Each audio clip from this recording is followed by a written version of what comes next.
Député, la parole est à monsieur Jean-Charles Taugourdeau pour le groupe UMP. Vous avez 5 minutes. Merci Madame la Présidente, Monsieur le Ministre, Monsieur le Président de la Commission, Madame le rapporteur. Projet de loi de finances, les finances de notre pays. Quel vaste sujet, souvent d'ailleurs réservé aux seuls initiés. Je tiens à dire à cette tribune combien je suis honoré de pouvoir moi aussi m'exprimer sur notre budget, car ne faisant pas partie de la très éminente Commission des finances, rares sont les collègues qui peuvent avoir cette liberté.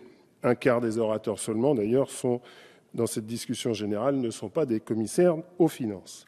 Donc, membre de la Commission des affaires économiques et chef d'entreprise, il m'est agréable de pouvoir vous délivrer un message de terrain. Car de quelles finances parlons-nous aujourd'hui ?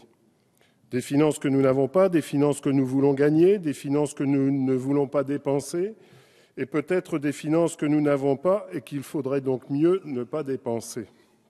Nous sommes encore une nouvelle fois face à un projet qui n'est pas dans la réalité économique mondiale. Qui a bloqué la consommation en refiscalisant les heures supplémentaires ? Qui a pulvérisé le pouvoir d'achat des Français en augmentant tous les impôts ? Qui massacre nos entreprises en les surchargeant de nouvelles obligations, en leur compliquant la vie ? Alors oui, je vous le concède, ça fait 36 ans que nous prenons le chemin vers le mur qu'on a tapé. Ça fait 36 ans que l'exécutif national élabore des budgets en déficit. Et en 36 ans, pour mettre tout le monde d'accord, il y a eu autant de gauche que de droite. En bon père de famille, c'est vrai que vous avez fait disparaître cette notion de notre code civil. J'espère, Madame la Présidente, que je ne vais pas avoir une amende. Dans toute famille, disais-je donc, on évite de dépenser plus que ce que l'on a gagné.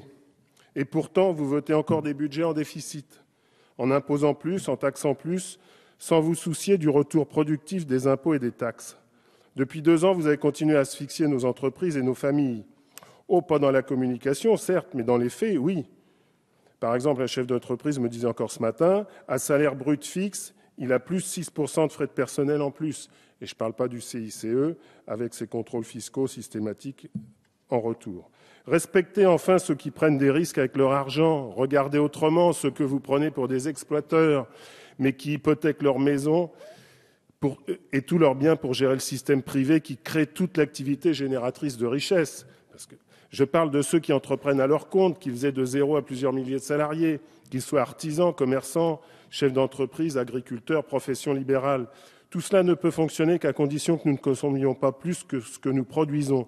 Pour cela, il faut savoir faire des économies. Or, je ne les ressens pas dans la stratégie du gouvernement. En revanche, nos collectivités vont les sentir, elles, car vous leur proposez de les faire participer à l'effort. C'est normal. Alors c'est vrai, elles peuvent faire des économies. Mais soyez logiques, soyez honnêtes, dites-le. Vous baissez les dotations et dans le même temps, vous leur imposez de nouvelles obligations. Vous avez bien entendu parler des rythmes scolaires. Alors que vont-elles faire ? Eh bien, elles vont baisser leurs investissements parce qu'elles ne peuvent pas facilement baisser leurs frais de fonctionnement. En tout cas, elles ne peuvent pas licencier. Et elles vont donc pénaliser une nouvelle fois les entreprises comme celle de travaux publics que vous aviez tout à l'heure devant l'Assemblée. Vous ne faites pas d'économie. Le président de la Commission des finances vous l'a dit tout à l'heure, vous nous faites juste assister à une progression des dépenses qui régressent. Au fond, vous devriez dire que cela va être moins pire que si c'était plus grave. Quand aurez-vous, par exemple, le courage de dire aux Français que continuer à embaucher sous statut de la fonction publique n'est plus tenable pour que le système actuel puisse s'éteindre en douceur ?